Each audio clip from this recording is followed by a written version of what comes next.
오늘 하나님께서 주신 구약의 말씀은 이스라서 10장 5절부터 17절까지의 말씀입니다. 12절까지만 봉독하겠습니다. 이에 에스라가 일어나 제사장들과 레위 사람들과 온 이스라엘에게 맹말대로 행하기를 맹세하게 하매 무리가 맹세하는지라.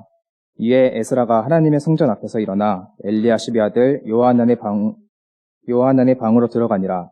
그가 들어가서 사로잡혔던 자들의 죄를 근심하여 음식도 먹지 아니하며 물도 마시지 아니하더니 유다와 예루살렘에 사로잡혔던 자들의 자손들에게 공포하기를 너희는 예루살렘으로 모이라. 누구든지 방백들과 장로들의 훈시를 따라 3일 내에 오지 아니하면 그의 재산을 정몰하고 사로잡혔던 자의 모임에서 쫓아내리라 하매 유다와 베냐민 모든 사람들이 3일 내에 예루살렘에 모이니 때는 아홉째 달 20일이라. 우리가 하나님의 성전 앞 광장에 앉아서 이 일과 큰 비 때문에 떨고 있더니 제사장 에스라가 일어나 그들에게 이르되 너희가 범죄하여 이방 여자를 아내로 삼아 이스라엘의 죄를 더하게 하였으니 이제 너희 조상들의 하나님 앞에서 죄를 자복하고 그의 뜻대로 행하여 그 지방 사람들과 이방 여인을 끊어버리라 하니 모든 회중이 큰 소리로 대답하여 이르되 당신의 말씀대로 우리가 마땅히 행할 것이니이다. 아멘. 이어서 보실 신약 말씀은 누가복음 3장 1절에서 8절 말씀입니다. 봉독하겠습니다. 디베르 황제가 통치한 지 15해 곧 본디오 빌라도가 유대의 총독으로 헤롯이 갈릴리의 분봉왕으로 그 동생 빌립이 이두레와 드라고니 지방의 분봉왕으로 루사니아가 아빌레네의 분봉왕으로 안나스와 가야바가 대제사장으로 있을 때에 하나님의 말씀이 빈들에서 사가랴의 아들 요한에게 임한지라. 요한이 요단강 부근 각처에 와서 죄사함을 받게 하는 회개의 세례를 전파하니 선지자 이사자의 책을 쓴 바 광야에서 외치는 자의 소리가 있어 이르되 너희는 주의 길을 준비하라. 그의 오실 길을 곧게 하라.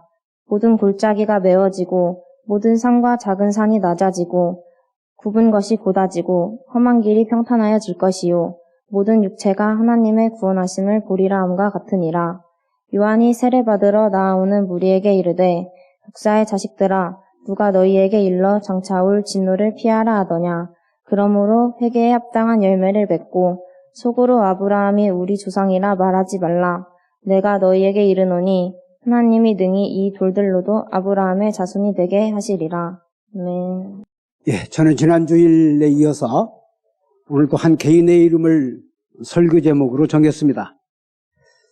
지난 주일은 그리스도인 김병수 했습니다.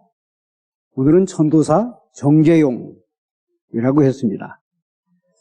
김병수는 여러분들이 기억하지 않아도 되는데 정재용은 꼭 기억해야 되는 이름이어서 제가 선창을 할 테니까 따라하세요. 전도사 정재용. 지난주일 제가 김병수라고 하는 사람의 이야기를 하면서 빚진 자의 심정이다 하는 말씀을 드렸습니다. 정재용은 더 그렇습니다. 김병수라는 사람은 청년에 불과했어요. 오늘 여기 지금 앉아서 예배드린 우리 청년들, 사회를 보고 있는 우리 회장, 성경을 읽은 우리 청년들 나이에 비슷한 그때에 전라북도 3.1운동 만세 사건에 주역을 했습니다. 교회 개척하는데도 굉장한 역할을 했습니다. 그 나이에. 자, 정재용 30대 중반이긴 했으나 역시도 무거운 짐을 지고 갔던 대표적인 또 다른 사람입니다. 여러분, 정재용이라는 사람이 어떤 사람인고 하면 독립선언서를 낭독했던 장군입니다. 아마도 모를 겁니다. 대부분은. 사실은 우리 역사에 묻힐 뻔했습니다. 정재용이라는 사람이 어떤 사람인지 아무도 몰랐어요. 자, 김인현 3월 1일 정오. 사실은 독립선언서를 낭송하게 돼 있었던 시간은 3월 1일 12시였습니다. 그래서 굉장히 많은 사람들이 그날을 기대하고 탑골공원 팔각정 주변에 모였어요. 발 디딜 틈이 없었습니다. 시골에 올라온 아낙네들, 그들을 따라서 댕기머리하고 있는 어린아이들, 갓쓴 할아버지, 양복 입은 사람들, 그야말로 천차만별의 사람들이 탑골공원 그 팔각정, 독립선언서를 낭송하는 그 시간 목격자가 되기 위해서 굉장히 많은 사람들이 모였습니다. 자, 그런데 12시가 가까이 됐는데도 아무도 안 오셔. 독립선언서를 낭송할 사람이 올라가지를 않아요. 사람들이 두렵고 불안하고 소란하기 시작합니다. 적어도 독립선언서에 서명을 했던 33인 중에 한 사람 정도는 왔어야지. 아무도 안 오셔. 웅성거립니다. 1시간이 지나도 안 오시고 2시간이 지나도 안 와요. 사람들은 초조하고 불안했겠죠. 근데 그 시간 누군가가 쏜살같이 호주머니에서 종이 한 장을 가지고 팔각정 단상으로 올라가서 외치기 시작합니다. 오등은 자야야. 우리 조선이 대한민국이야. 우리 조선인이 자주민이야. 하면서 20분 분량의 독립선언서를 낭송합니다. 그리고 일장 연설을 합니다. 자, 30분이 지난 이후에 모였던 군중들이 독립선언서를 낭송하고 만세 삼창을 정신없이 외쳐댑니다. 이것이 100년 전에 3월 1일 날 김인현 3월 1일 2시에 있었던 사건입니다. 자, 그 당사자가 정재용이에요. 말씀을 드린 대로 아무도 몰랐어요. 저 사람이 누군지 몰랐어요. 왜? 갑자기 튀어나온 청년이니까. 그 사람이 튀어나오리라는 상상도 아무도 못했습니다. 감히 누구도 용기를 내서 그 단상에 올라갈 생각을 못했어요. 왜? 올라가는 즉시 그는 잡혀서 고초를 당할 건 뻔하고 감옥살이 할 것은 뻔한데 그 누가 올라갑니까? 다 쳐다만 보고 있었지요. 그 순간 정재용이가 용기를 낸 거죠. 경신고등학교 졸업생이었습니다. 당시 그곳에 모여있었던 학생들, 후배들은 대충 그분이 누군지 알아요. 왜? 오랜 과거에 같이 기독 활동을 했던, 지금은 졸업했지만, 여기 우리 교회에도 경신고등학교 후배가 있어요. 우리 성가대 대원 중에 있는 것으로 제가 알고 있는데, 자랑스러운 일이네요. 그래서 제가 잊지 말으라고 여러분들에게 각인시켜 드리는 겁니다. 혹시 예수 안 믿는 사람들이 인터넷으로 기독교 뭐 했냐고 물으면 우리는 자신 있게 너희는 뭐 했는데? 우리는 정재용이가 있다 하고 자신 있게 얘기를 하시라고 제가 오늘 여러분들에게 정재용이라는 이름을 각인시켜 드리는 겁니다. 다시 한번 하시죠. 전도사 정재용. 잊지 마세요. 자, 독립선언서를 낭송하고 그는 감옥에 갑니다. 일본 경찰이 끌려가지 당연히. 자, 조사를 받습니다. 엄청난 고문과 고초를 겪을 것은 당연하지요. 네 배후에 누가 있으며 독립선언서를 너한테 집어준 사람이 누구이며 사실은 그런 해주에 있었던 사람이에요. 해주읍교회 전도사이면서 그 지역에 미션스쿨의 교감선생을 하고 있었던 사람인데 서울까지 온 겁니다. 왜? 그에게도 소명이 하나 주어졌습니다. 독립선언서 북한 지역 전달자였습니다. 서울에 있는 어느 교회 목사님이 불렀어요. 이 독립선언서를 해주에까지 가서 신의주에도 전달하고 평양 지역에도 전달하고 이런 전달책 중에 한 사람이 바로 이 정재용이었습니다. 그 원거리 해주에서부터 서울까지 온 거지요. 굉장히 많은 독립선언서를 분배받았는데 호주머니에 딱 한 장 넣어갖고 갔습니다. 왜? 잡히면 큰일 나니까. 그래서 호주머니에서 자기가 가지고 있었던 독립선언서가 마침 있었기망정이 그래서 용기를 내서 단상에 올라간 학생이, 올라간 청년이 곧 전도사 정재용입니다. 일본 경찰이 굉장히 큰 고민에 빠집니다. 조서를 꾸몄는데, 조사를 했는데, 고문을 했는데, 네 배우가 누군지 부르라고 아무리 고문을 해도 딱 한 사람 이름 씁니다. 내 배우에는 에스라가 있다고. 에스라가 누군데? 여러분, 오늘 제가 본문 말씀을 선택한 배경입니다. 에스라.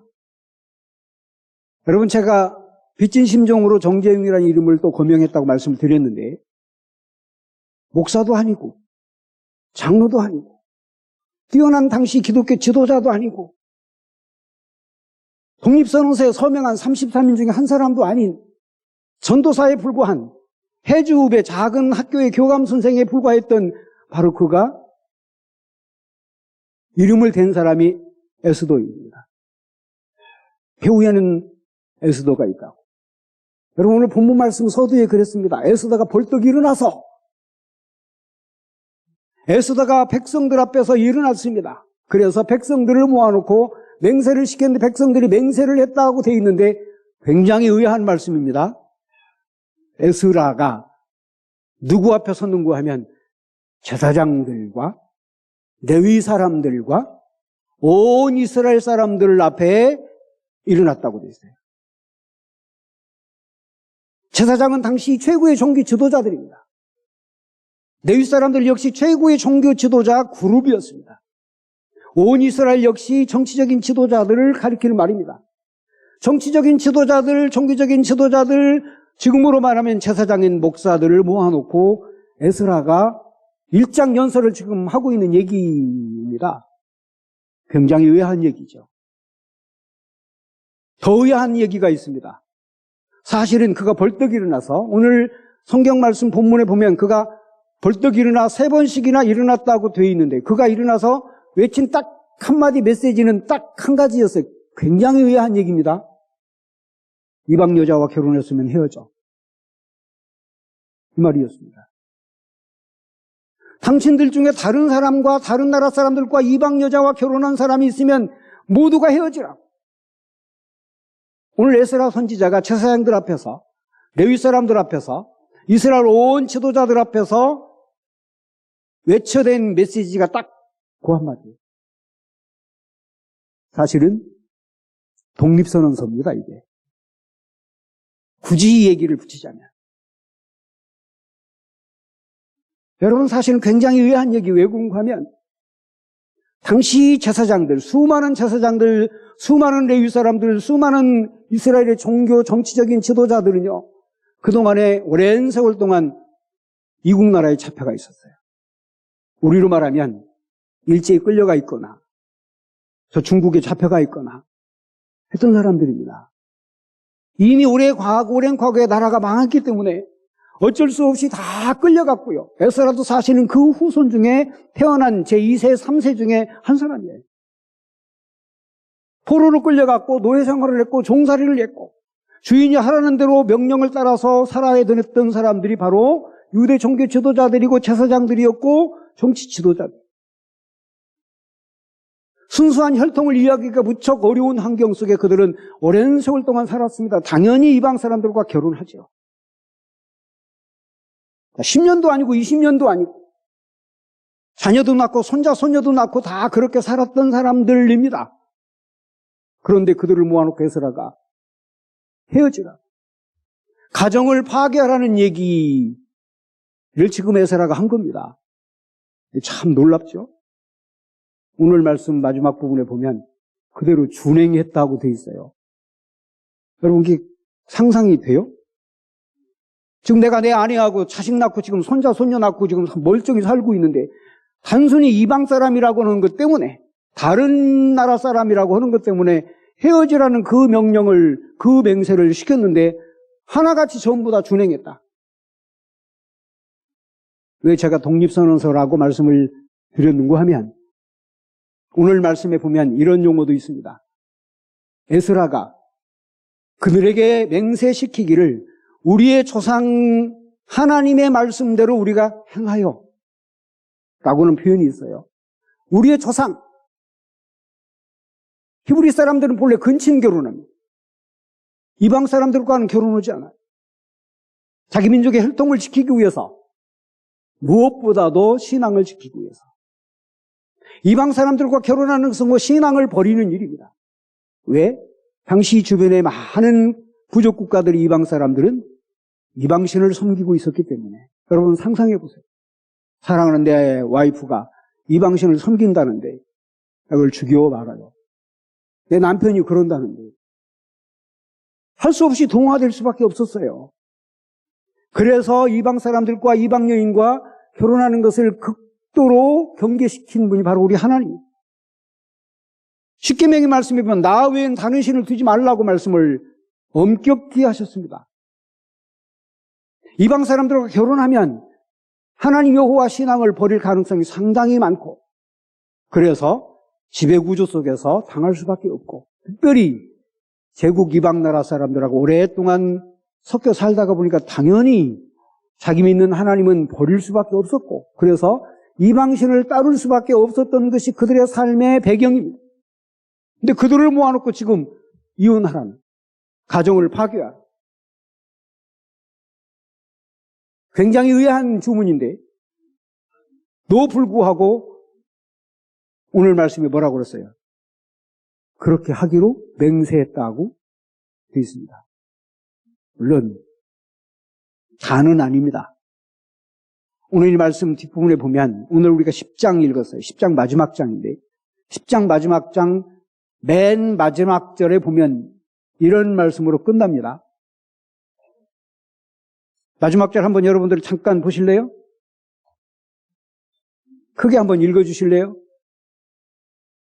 시작. 죄송합니다. 예, 전부 다 한번 찾으셔서 저하고 같이 한번 읽어주실래요? 자, 10장 맨 마지막 절, 끝장입니다. 끝절. 이상은, 시작. 이상은 모두 이방 여인을 아내로 맞이한 자라. 그 중에는 자녀를 낳은 여인도 있었더라. 이상은, 여기 명단에 기록된 이 사람들은 이란 뜻입니다. 상당히 많은 사람들의 이름을 기록해놨어요. 굉장히 많은 사람들이 맹세했다고 되어 있기는 하나 그 중에 상당수는 그래도 가정을 파괴할 수가 없었겠죠. 그래서 유지했을 것이고 그래서 맹세의 그 효과가 없었을 것이고 그러나 그 중에 상당수는 또 맹세를 했어요. 그래서 에스라가 일부러 역사문서에 기록했습니다. 이런 사람들은 다 그렇게 한 사람이에요. 그래서 이상은 모든 이방 여인을 아내로 맞이한 사람인데 그 중에는 이방 여자가 자식도 낳은 사람도 있었는데 무슨 말이에요? 헤어졌다.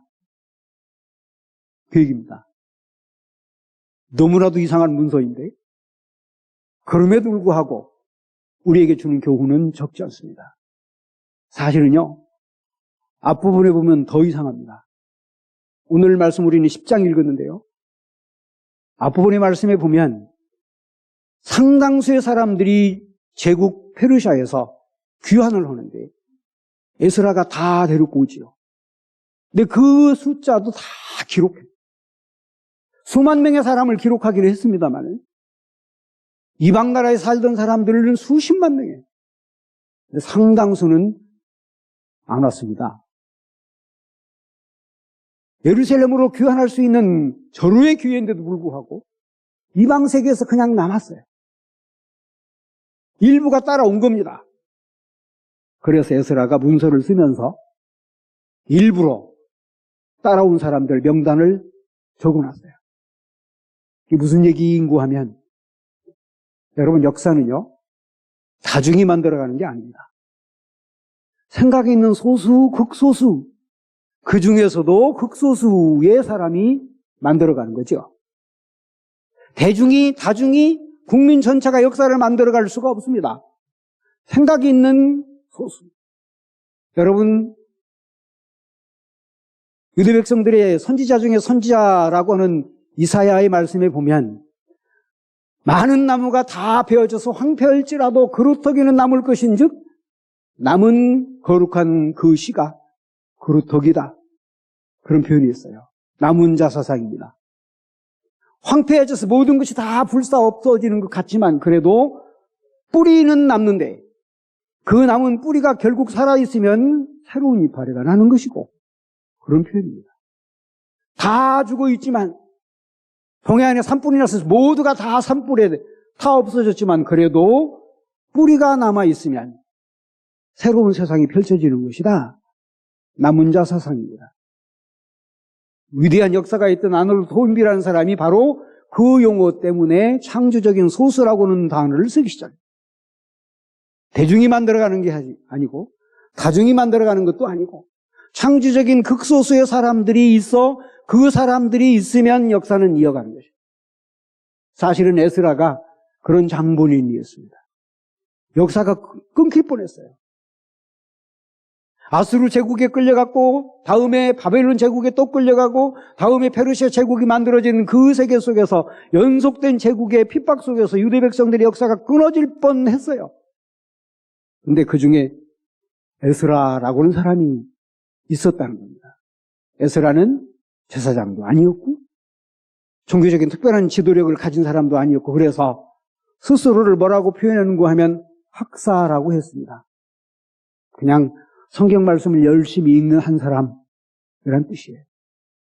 나는 비록 종교적인 지도력은 가지고 있지 않지만 굉장한 지도자도 아니지만 그러나 그럼에도 불구하고 나는 이런 역할을 했고 이런 사람이고 하는 것을 그 책에 소상히 남겨놓은 물론 자신의 얘기를 쓴 것이긴 하지만 그런 사람이 있어 결국에는 페르시아 제국에서 그들이 귀환할 수 있었고 또 그 중에서도 일부 많은 사람들이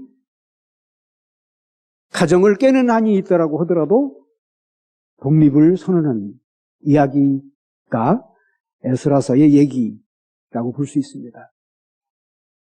여러분, 독립선언을 한 날이 3월 1일입니다. 왜 3월 1일이지? 혹시 의심해 본 적 있으세요? 왜 3월 1일이지? 혹시 아는 분 있으세요? 여러분, 본래 D-Day 날은 3월 3일이었습니다. 왜 3월 3일이었는가 하면 그날은 고종의 장례일이에요. 전국 각지에서 수없는 사람들이 몰려올 것이죠. 기왕사 독립도 선언하자 하였던 겁니다. 이게 본래 지도자들이 가지고 있었던 생각이에요. 아무래도 장례일인데 그날 그 선언을 하는 것은 온당치 못하다. 하루를 땡기기로 했습니다. 근데 하루를 땡기려고 보니까 그날이 기독교인들에게는 결정적으로 걸리는 날이야. 주일입니다. 기독교인 없으면 안 되는데 하루 앞당깁니다. 그래서 토요일 3월 1일로 결정이 된 거예요. 기독교인들 때문에 할 수 없이 하루를 땡기고 또 하루를 땡기게 돼요. 실제로 정재영이 아니었으면 그날 아마 독립선언서 누구도 낭독 못했을지 몰라요. 아니 독립운동가들 많은 사람들 중에요. 여러분 각 지역에 독립선언서를 운반한 사람들은 100%가 다 기독교인이에요. 제가 지난주에 김병수 얘기했습니다만 그리스도인이죠. 유관순 그리스도인이죠. 유관순의 사촌도 그리스도인이죠. 원산, 해주, 신의주, 평양 독립선언서를 운반한 모든 사람들은 다 기독교인이에요. 아까도 제가 잠깐 말씀을 드렸습니다만 그날 이호학당에서는 이런 일이 있었다고 기록도 있어요. 어느 학생이 썼습니다. 3월 1일 날 아침에 이호학당의 모든 여학생들이 전부 다 소복을 입고 운동장에 모입니다. 교사들이 깜짝 놀라죠. 무슨 일인지. 자, 핑계는 됐습니다. 고종 황제의 장례식장에 가서 잠깐 조문을 표하려고 한다. 학생들이 그런 산꾀를 선생들이 모를 리가 없지. 요놈들 교정을 빠져나가서 대한문에 있는 고종의 장례식장에 잠깐 들렸다가 파고다공원 가려고 만류입니다. 다친다고. 자기 제자들인데 만류 안 할 교사가 어디 있습니까? 그래서 늦었어요. 많은 학생들이 교문을 통과하지 못해요. 그래서 뒷문으로 후문으로 담 넘어서 여학생들이 그러고 막 도망치듯 정신없이 파고다공원 탑골공원에 갔는데 굉장히 많은 학교 학생들이 모여 있어요. 이미 약속되어 있는 학생들입니다. 남자고등학교로 치면 경신고등학교, 보성고등학교, 배제학당, 연희전문, 여자로 치면 숙명, 보성 여고보, 그리고 이대, 그리고 정신학교. 남자 4명, 4학교, 여자 4학교. 여러분, 특징은 모두가 다 기독교 재단들입니다. 캐톨릭이 있긴 하지만 기독교인 아니면, 기독교의 학생들이 아니면 그날 운동은 일어날 수가 없었어요. 3월 1일도 역시 기독교 때문에 그랬고, 정재용이라는 사람도 기독교인이고, 독립선언서를 운반하는 사람도 역시 기독교인들이고, 그리고 앞장서 그날 모였던 군중의 거의 절대 50% 가까이는 크리스찬이었다고 기록되어 있습니다. 기독교인 아니면 역사가 안 만들어진 거지. 에스라가 아니면 역사가 만들어질 수가 없음같이 정재용이 아니면 사실은 그런 역사가 만들어질 수 없었을 수도 있어요. 우리는 그냥 기록으로 납니다. 독립선언서에 서명을 했던 33인 중에 16명은 크리스찬이었다. 자랑스럽지요. 여러분, 당시 기독교인의 숫자는 불과 5% 정도였다고 되어 있습니다. 지금이야 기독교인 숫자가 많으니까 뭐 그런가 보다.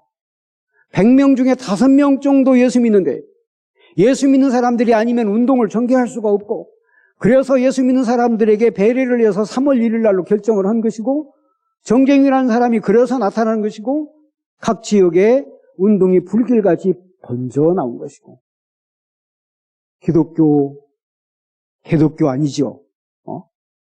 저는 묻고 싶습니다. 그렇게 쓰는 너희는 뭐 했는데?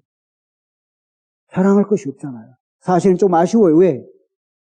목사가 강단에 서서 우리 옛날에 기독교 얘기, 옛날 얘기를 하는 것은 사실은 조금 거북스럽습니다. 지금 얘기를 했어야 되는데, 지금 얘기를 이렇게 자랑스럽게 못하는 것이 거북하기는 하나, 그래도 우리는 이런 역사를 만들어 온 장본인들입니다.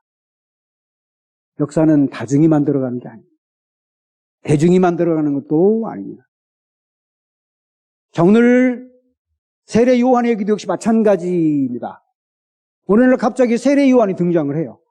여러분, 세례 요한에 대해서 쓰면서 오늘 본문에 뭐라고 그랬어요? 샤가라의 아들 요한이라고만 되어 있습니다. 세례 요한도 청년의 한 사람이에요. 종교적인 지도력을 가지고 있었던 사람이 못 됩니다. 그때 당시도 많은 제사장들이 있었고 종교적인 지도자들이 있었으나 예수님의 오실 길을, 주님의 아들이 오실 길을 예비할 수 있는 사람이 아무도 없었어요. 세례 요한이 나선 거지요. 오늘날로 말하면 이 정재용입니다. 문서를 가지고 낭송을 했는지는 잘 모르지만 그런 사람이 세례 요한입니다. 놀라운 것은 오늘 본문의 서두예요. 당시 지도자들을 소개하면서 그렇게 소개하고 있습니다. 황제로는 디베리우스, 총독으로는 본디오 빌라도, 군봉왕으로는 헤롯, 동생들 몇 사람, 제사장으로는, 대제사장으로는 가야바, 안나스. 여러분, 누가복음 기자가 세례 요한을 쓰면서 종교적인, 정치적인 지도자들을 쭉 나열한 배경이 있습니다. 폭군들입니다. 하나같이 폭군. 당시 로마 황제 디베리우스는 보통 폭군이 아닙니다. 본디오 빌라도는 제가 얘기할 것이 없지요. 가야바 안네스 당시 대제사장, 그래도 종교적인 지도력을 가지고 있으면 조금 온건하고 온당하고 온순해야 되는데 예수님을 신문할 때 그 광경을 보면 보통 폭군이 아닙니다. 얼마나 예수님 내질했습니까? 그 사람이 가야바, 그 사람이 안 났어요. 이런 사람들이에요, 다. 그러니 어느 누구도 감히 하나님의 말씀을 대언할 사람이 없었던 거예요. 상황이 그랬다는 얘기입니다. 그런데 그런 상황임에 불구하고 청년 요한은 나섰다. 우리가 주님의 길을 예비하러 가자. 평탄한 길을 만들고 평온한 길을 만들고 길을 메꾸고 그렇게 해서 주님의 오실 길을 우리가 예비하자. 이것이 세례 요한이었고, 물론 세례 요한은 담대히 외칩니다. 우리가 안 해도 하나님은 돌들로도 얼마든지 할 수 있어. 내가 안 해도 하나님은 돌멩이 들어서 얼마든지 아브라함 자손 만들어서 당신의 아들의 길을 예비할 수 있어. 그러나 나는 내가 하지. 이게 오늘 세례 요한의 외침입니다. 종교적인 지도력을 가지고 있는 당신들 용기 없어 못 오겠지. 내가 하지 뭐. 이게 사실 오늘 세례 요한의 외침이라고 볼 수 있습니다. 다정이 만들어가지 못하고 대정이 만들어가지 못하나 생각이 있는 기독교인들, 나는 우리 청년들이 오늘 예배를 주관하고 있습니다마는 시대적인 메시지를 잘 기억하면서 나는 어떤 일을, 아니 우리 기도 제목에, 우리 기도 내용에 그래 있습니다. 나이가 청년이 아니라 마음이 청년이지. 우리 온 성도들이 다 나이가 청년이 아니라 온 몸이, 우리 인생이 다 청년일 수 있기를 바랍니다. 청년을 부르시는 하나님, 아니 그 청년을 통해서 일하시는 하나님께 오늘 또 고백하면서 하루를 경건하게 보내시기 바라고, 특별히 제가 오후 시간 우리 청년들과 함께, 우리 교사들과 함께, 어린아이들과 함께 오후 감사기도회를 드릴 건데 오늘 다 못다한 얘기 잠깐 드리도록 하겠습니다. 하나님의 은총이 우리를 통해서 또 우리 민족 통해서 충만히 임할 수 있기를 간절히 바랍니다. 기도드립니다. 자비로우신 아버지 감사드립니다. 오늘도 소중한 아침 주셨고 소중한 아침 말씀을 주시니 감사드립니다. 주신 말씀 새겨 듣게 하시고 이 시대의 이 소명을 잘 감당하여 하나님의 나라를 이어가는 소수의 남은 자가 되게 하여 주시옵소서. 예수 그리스도의 이름으로 기도하옵나이다.